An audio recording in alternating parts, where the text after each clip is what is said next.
राजा जानता है कि संसार में अमर तो कोई नहीं है। बहुत सारे लोगों ने इस मृत्यु से बचने का प्रयास किया, पर कौन बच पाया। बचपन में एक पुस्तक में कई छोटी सी कहानी हम पढ़ा करते थे कि कोई एक लड़का था, थोड़ा पढ़ा लिखा था, नई उम्र थी और उसी नई उम्र में उसका जाने का समय आ गया। तो यमराज पधारे उसे ले जाने के लिए। तो यमराज ने आकर के कहा कि चल, तेरा समय ओवर, अब हमारे साथ चल। अब लड़का थोड़ा आज की जनरेशन का था, सोचा कुछ खुरापाती दिमाग था, सोचा कुछ आइडिया निकालूं जिससे बच पाऊं। तो उसने क्या किया, बोला यमराज जी आप एक काम करिए, पहले थोड़ा चाय कॉफी पीजिए, आराम से थोड़ा बैठिए, फिर बैठ के बात करते हैं। आप चाय लेंगे कॉफी लेंगे? यमराज जी बोले कलयुग है, कॉफी चलने दो। तो गया रसोई घर में, कॉफी बनाई। खुराफाती दिमाग था तो कॉफी में कुछ नींद की गोलियां डाल दी, यमराज जी सो जाएं। और जब तक यमराज जी सोएंगे तो इनके खाते में जो हमारा नाम लिखा उसको काट के सबसे नीचे लिख देंगे। मतलब यमराज जी का भी अपना खाता होता है ना कि अब इसका नंबर, अब इसका नंबर। तो यमराज जी को आके उसने कॉफी ऑफर की, यमराज जी बड़े खुश हुए, कॉफी पी और पीते ही यमराज जी लुढ़क गए। अब लड़के ने तुरंत वो लिया पेन और वो सब, और पहला नंबर अपना नाम काट के अपना नाम लिस्ट में सबसे नीचे लिख दिया। अब यमराज जी थोड़ी देर तक तो बेहोश रहे, फिर होश आया तो बोला चलें, आप जरा अपनी लिस्ट पढ़ लीजिए। तो यमराज जी ने कहा नहीं नहीं भैया, देख मैं आज तक जिनके भी पास गया ना, सब मुझे देख के घबराते हैं, दूर भागते, कहते चले जाओ चले। तू पहला आदमी है जिसने मेरा इतना स्वागत किया, इतना मेरा सत्कार किया, जा मैं आज तुझ पर खुश हुआ, मैं आज तुझे नहीं लेके जाऊंगा, आज मैं अपनी लिस्ट नीचे से चालू करता हूं, तुझे माफ किया। मतलब अब ये हुआ होगा नहीं, ये तो मुझे भी नहीं पता क्योंकि कोई ग्रंथ की कहानी तो है नहीं, पर बचाव की कितनी भी चेष्टा कर लीजिए, प्रयास कर लीजिए, मृत्यु नहीं छोड़ेगी।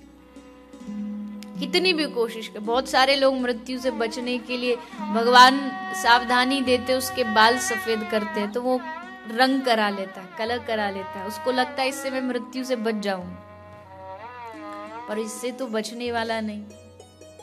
भगवान तो बार बार सावधान करते हैं, आंखों से नहीं दिखाई दे रहा, दांत निकल के बाहर आ गए, बाल सफेद हो गए, ये सब इस बात का प्रमाण है कि अब संसार त्याग करके मन में भगवान को बसा लो, क्योंकि अब ज्यादा समय नहीं है। पर इंसान मानता नहीं, फिर भी वो वहीं चारों ओर लगा रहता है, लेकिन तैयारी नहीं करता है कि उसे अब जाने की तैयारी करनी चाहिए। अरे आप यहाँ से इंडिया भी जाते हैं तो आप भारत जाने के लिए बहुत सारी पैकिंग शुरू कर देते हैं, ये भी लेके जाना, वो भी दवाइयाँ रखिए, वायरल नहीं हो जाए उसके लिए मेडिसिन रखिए, बहुत सारे कपड़े लेके जाते हैं। इतनी तैयारी एक देश बदलने के लिए, देश छोड़ के जाने के लिए करते हैं। जब दुनिया छोड़ के जानी है उसकी हमने कितनी तैयारी की, कितना अपने आप को इस बात के लिए रेडी कर रखा है कि हाँ ठीक है, आने दीजिए मृत्यु को, जब आएगी तो हम भी तैयार बैठे रहेंगे। मैं आपको एक उदाहरण से समझाऊं, आपको और अच्छा समझ आएगा। यहाँ बहुत सारे लोग होंगे जो भारत में पढ़े होंगे उम्र के हिसाब से मुझे लगता है, या फिर बहुत सारे लोग अफ्रीका से आए हैं। तो क्या होता है, जब हम बचपन में स्कूल में पढ़ते हैं तो समर वेकेशंस आती हैं, तो गर्मियों की छुट्टियां आती है। अब यहाँ का तो सिस्टम मुझे नहीं पता, बट भारत में गर्मियों की अगर 1 महीने की छुट्टी है तो मास्टर जी 1 महीने का होमवर्क भी देते हैं कि ऐसे थोड़ी कि 1 महीने बस मजे ही मजे करो, तो कुछ तो करना पड़ेगा, 1 महीना नहीं तो खाली जाएगा। तो थोड़ा सा घर के लिए काम दे देते कि घर कुछ मस्ती भी करना और कुछ थोड़ा सा काम भी कर लेना। तो होता क्या है, अब हर क्लास में 2 तरह के बच्चे होते हैं।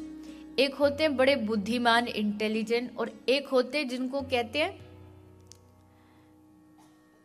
जो आपको हमेशा क्लास में सबसे लास्ट वाली बेंच पर बैठे हुए दिखाई देंगे, बैक बेंचर्स। तो अब ये 2 तरह के बच्चे हैं। पहले जो समझदार बुद्धिमान बच्चे होते हैं वो क्या करते हैं, महीने की छुट्टी उनकी शुरू हुई तो शुरू में ही अपना कॉपी पेन निकाला और जितना भी होमवर्क मिला है टीचर्स से वो सारा कंप्लीट कर लिया, ताकि टेंशन खत्म हो जाए कि अब हो गया काम, अब आराम से, अब कहते पुराने जमाने में कहते अब मामा के घर जाएंगे, गर्मियों की छुट्टी में बोले अब मामा के घर जाएंगे, खेलेंगे कूदेंगे मस्ती करेंगे। तो वो अब फ्री हो जाते हैं कि अब उनका काम पूरा हो चुका है।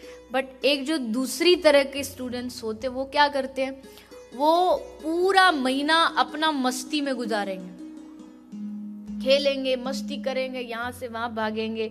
पर जब उनको पता कि अब बचाव है ही नहीं, अब तो कल स्कूल जाना ही जाना है, अब कोई ऑप्शन नहीं है, I don't have any option, तब वो अपना बैग खोलते लास्ट वाले दिन, तब बैग का दर्शन होता है उनको, और तब कॉपी पेन निकाल के अब एक दिन में कितना कर लेंगे, घिसते हैं पेन को पर नहीं हो पाता कंप्लीट। अब आधा रह गया, तो अब जब आधा रह गया, अब नेक्स्ट डे जब वो स्कूल जाएंगे तो स्कूल में कहाँ बैठेंगे, मतलब क्लासरूम में कौन सी बेंच पे बैठेंगे,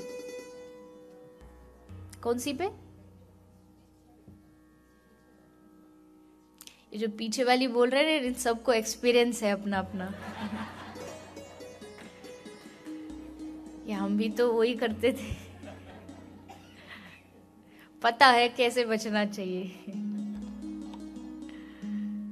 पीछे बैठ, और पीछे भी मतलब जैसे टीचर आती है क्लासरूम में तो देख लेते हैं कि कहाँ थोड़ा सा बचाव हो सकता, आगे वाला जो बैठा उसके थोड़े कोने में, ये दिखे ही ना, क्योंकि काम ही पूरा नहीं है।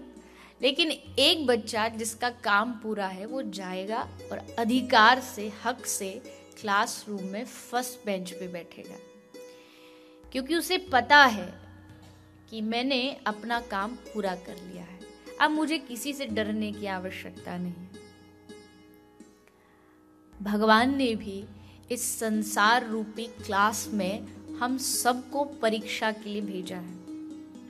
आए हैं हम, कुछ लोग वेकेशन के लिए आए हैं कि चलो मस्ती करेंगे, खेलेंगे कूदेंगे, ठीक है वो भी जरूरी है, लेकिन उसके साथ साथ भगवान ने यहाँ आकर के जीवन का उद्देश्य पूरा करने का होमवर्क भी दिया है। मानव बना करके ये उद्देश्य भी दिया है कि तुझे मेरी प्राप्ति करनी है इस मानव जीवन में। You just have one opportunity, one chance, एक ही चांस है जो हमें पूरा करना है इसी जन्म में। अब जो समझदार होगा वो अपने बाल्यकाल से ही इस होमवर्क को यानी भगवत भक्ति को पूरा करने में लग जाता है, जैसे भक्त ध्रुव, भक्त प्रहलाद, नरसिंह मेहता आदि आदि। और ये लोग अपने जीवन का कर्तव्य, जीवन का लक्ष्य पूरा कर लेते हैं, इसलिए मौत भी आती है तो इनको डर नहीं लगता।